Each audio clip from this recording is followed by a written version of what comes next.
Planeswalkers. As a card type, these are Magic the Gathering's largest ongoing design mistake, as almost every single one worth a damn subjects any game they disgrace to a severe yet anticlimactic swing in tempo. But to understand why these cards are just so terrible, we need to examine their lore. You see, Planeswalkers are a special class of being with the ability to leap from reality to reality. You can think of them as a type of multiversal jaywalker, which is our first clue that every last one of them belong in prison.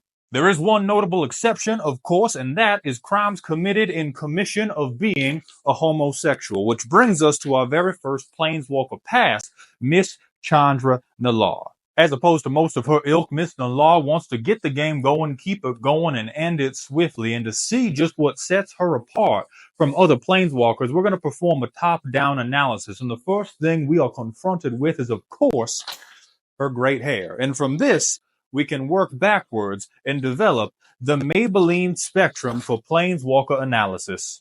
Down here on the premier end, we've got the tousled, the side-shaved, the otherwise shampooed locks of the good Planeswalkers. And down here, we've got the bald. These are your Teferis, your Karns, your Dovins, and what their game plans all have in common is control, stacks. They want to put the game in a full Nelson, a headlock, any otherwise inextricable combination of your nostrils and their most egregious orifice is what they seek. And if you haven't played enough games against them yourself, we can prove it mathematically. Utilizing the Maybelline spectrum, we can examine what happens if a luscious Planeswalker is played and is not immediately killed, not instantly given an L. That game becomes uscious, which is, of course, a nonsense word, which means it's yours to define. The game and life is still full of possibility. On the other hand, if a bald Planeswalker sticks and is not given their L, what does the game deterministically become?